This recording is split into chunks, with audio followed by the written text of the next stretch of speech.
আসসালামু আলাইকুম ওয়া রাহমাতুল্লাহ। যদি এই একটি ভিডিও আপনি দেখতে পারেন তাহলে অবশ্যই আপনি দ্রুত সহিহ শুদ্ধভাবে কোরআনুল হাকিম রিডিং পড়া শিখতে পারবেন। আজকে আমরা এই ভিডিওতে সূরাতুত তারিক নিয়ে আলোচনা করব, তাই ভিডিওটি শেষ অবধি মনোযোগ সহকারে দেখবেন। তার আগে ছোট্ট একটি রিকোয়েস্ট করব, আমার এই চ্যানেলটি সাবস্ক্রাইব করুন। তো চলুন আমরা ভিডিওটি শুরু করি। বিসমিল্লাহির রহমানির রহিম।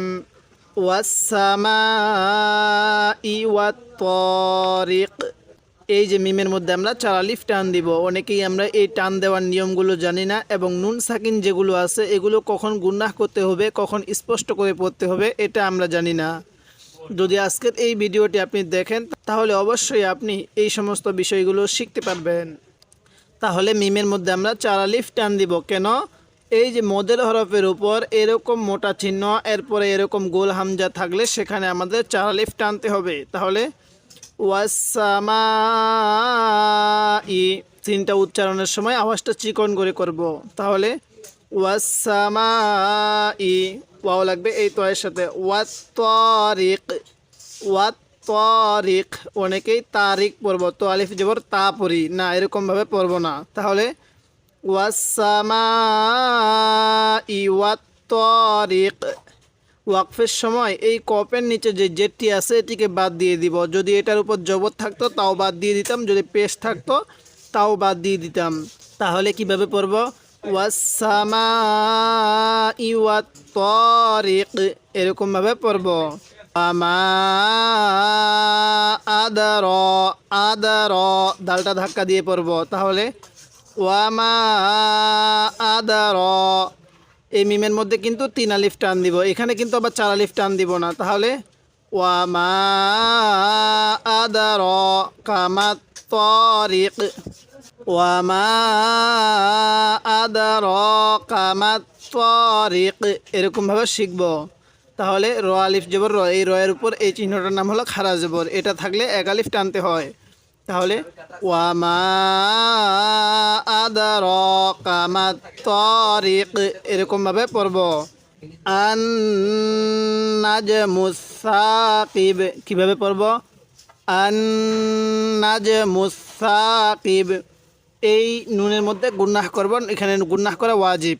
এখন অনেকে হয়তো বলতে পারেন যে হুজুর এই যে শুরুতে একটি খালি আলিফ দেখতেছি এটা আমরা কিভাবে পড়ব? যদি আয়াতের শুরুতে এরকম খালি আলিফ থাকে ওই আলিফের উপর আমরা একটি জবর দিয়ে পড়ে নিব। তাহলে আন নাজমুস সাকিব, এটা কিন্তু শিন না, অনেকে এটাকে শিন, অনেকে আমরা এটাকে শিন পড়ি, 3 নক্তা থাকলে আমরা শিন পড়ি না, এটা সা, এটা নরম করে উচ্চারণ করব। তাহলে আন নাজমুস সাকিব, এরকমভাবে পড়ব। তাহলে এবার আরেকবার আমার সাথে পড়ুন, আন নাজমুস সাকিব, এরকমভাবে পড়ব। বলছিলাম ওয়াকফের সময় শেষ হরফের উপর যদি জবর যে পেশ থাকে সেটাকে বাদ দিয়ে দিব, তো এখানে পেশ আছে, এই পেশটিকেও বাদ দিয়ে দিব। ইং কুল্লু, ইং কুল্লু, এই নুন সাকিনের মধ্যে কি করব? গুনাহ করব।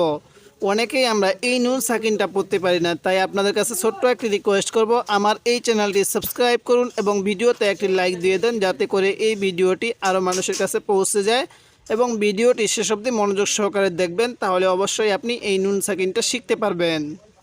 ইং, এটা গুণনা করব, কারণ নুন সাকিনের পরে কাফটি হলো ইকফার হরফ। তাহলে ইং কুল্লু, কীভাবে পড়ব? ইং কুল্লু নাফসিল্লাম্মা, নাফসিল্লাম্মা, নাফসিল্লাম্মা, এই যে 2 যে দেখতেছি এই 2 যে মধ্য থেকে একটিকে বাদ দিয়ে আরেকটিকে এই লামের সাথে লাগিয়ে দিব। তাহলে ইং কুল্লু নাফসিল্লাম্মা। তো মিমের মধ্যে গুনাহ করব কেন? মিমের নুনে তাজদিদ, গুনাহ করা ওয়াজিব।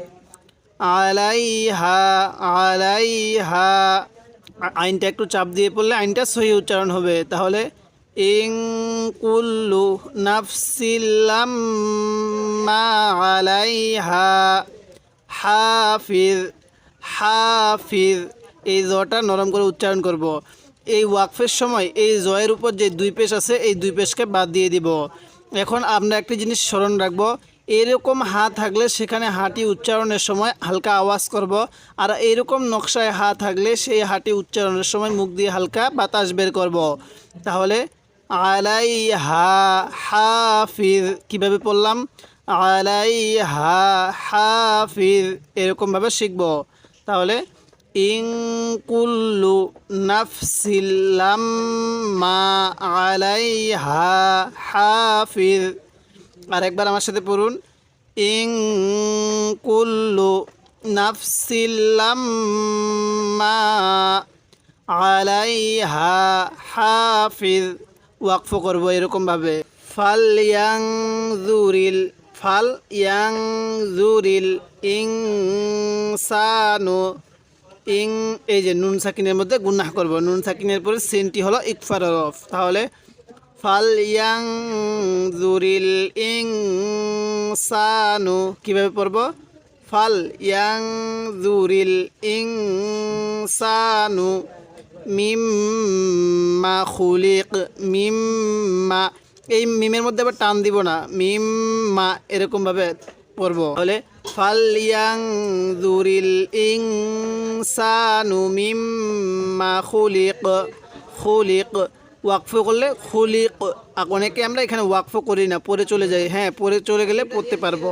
মিম্মা খুলিক, এরকমভাবে পড়ব। আরেকবার আমার সাথে পড়ুন, ফাল ইয়াং দুরিল ইনসানু মিম্মা খুলিক, এরকমভাবে শিখব। খুলিক মিম্মা ইন, মিমটা কার সাথে লাগবে এবার আপনারা বলেন তো? হ্যাঁ, মিম লাগবে। এই যে মিমটি দেখতেছি আমরা, এই মিমের সাথে এই নুন সাকিনটি বাদ যাবে। আমরা একটি নিয়ম শিখে নেই, সাকিনওয়ালা হরফের পর তাসদিদওয়ালা হরফ থাকলে ওই জায়গার মধ্যে আমরা এই সাকিনওয়ালা হরফটিকে বাদ দিব। তাহলে খুলিক মিম্মা ইন দাফি'। তাহলে কীভাবে পড়ব? খুলিক মিম্মা ইন দাফিক, এরকমভাবে শিখব। ইয়াখরুজু মিন বাইনিস সুলবি। তাহলে ইয়াখরুজু, অনেকে হয়তো বলতে পারেন যে হুজুর এই যে আয়াতের শুরুতে হরফের উপরে একটি তাসদিদ আছে, এই তাসদিদটা আমরা কিভাবে পড়ব? তো এই নিয়মটি আমরা আজকে শিখে নিব। যদি আয়াতের শুরুতে হরফের উপরে এরকম তাসদিদ থাকে, আমরা সেটাকে সাধারণত বাদ দিয়ে দিব। যদি আমরা পূর্বের আয়াতের সাথে মিলিয়ে পড়ি তাহলে এই তাসদিদটিকে ধরে নিব, আর যদি আমরা এখানে ওয়াকফ করি তাহলে এই তাসদিদটিকে আমরা বাদ দিয়ে দিব। তাহলে কিভাবে পড়ব? ইয়াখরুজু মিন বাইনিস। এখন এই যে একটি ছোট্ট মিম দেখতেছেন, এই মিমটি থাকলে আমরা গুনাহ করব, এই নুন সাকিনটি তখন বাদ যাবে। তাহলে মিম বাইনিস সুলবি, সুলবি এটা কিন্তু সৎ। তাহলে ইয়াখরুজু মিন বাইনিস সুলবি ওয়াত্তারাইব, ইব এরকমভাবে পড়ব। এই রয়ের মধ্যে 4 আলিফ টান। তাহলে কিভাবে পড়ব? ইয়াখরুজু মিন বাইনিস সুলবি ওয়াত্তারাইব, এরকমভাবে শিখব। ইন্নাহু, ইন্নাহু এই হায়ের মধ্যে 1 আলিফ টান দিব। আলা রাজইহি, রাজইহি রজিম জবর রাজে পড়ব না, রজবর রা কেউ পড়ব না। তাহলে ইন্নাহু আলা, কিভাবে পড়ব? ইন্নাহু আলা রাজইহি লাকাদির, কিভাবে পড়ব? লাকাদির, ওয়াকফের সময় আমরা এই 2 পেশকে বাদ দিয়ে দিব। তাহলে ইন্নাহু আলা রাজইহি লাকাদির, এরকমভাবে পড়ব। ইয়াউমা তুবলাস সারাইর, এই রয়ের মধ্যে 4 আলিফ টান দিব। তাহলে ইয়াউমা তুবলাস সারাইর। আমি কিন্তু প্রত্যেকটি আয়াতে যে ওয়াকফের নিয়মটি আছে আমি ওয়াকফের নিয়মেই পড়তেছি, আপনারাও চেষ্টা করবেন ওয়াকফের নিয়মে পড়ার। ইয়াউমা তুবলাস সারাইর ফামালাহু, এই হায়ের মধ্যে আমরা 1 আলিফ টান দিব। তাহলে ফামালাহু মিন, এই যে নুন সাকিনের মধ্যে গুনাহ করব। কুওয়াতিউ, কুওয়াতিউ ওয়ালা নাসির, ফামা লাহু মিন কুওয়াতিন ওয়ালা নাসির। তাহলে কিভাবে পড়ব? ফামা লাহু মিন কুওয়াতিন ওয়ালা নাসির। ওয়াস-সামাই যাতির রাজি'। তাহলে কিভাবে পড়ব? আমরা এখানে যখন ওয়াকফ করব এই দুই সাকিন কিন্তু একসাথে হয়ে যায়। আমরা জিমটাকে ফুল উচ্চারণ করব আর আইনটাকে হালকা উচ্চারণ করব। তাহলে ওয়াস-সামাই যাতির রাজি' এরকমভাবে পড়ব। এরপরে ওয়াল আরদি যাতিস সাদ', ওয়াল আরদি যাতিস সাদ', এই আইনটা হালকা উচ্চারণ করব।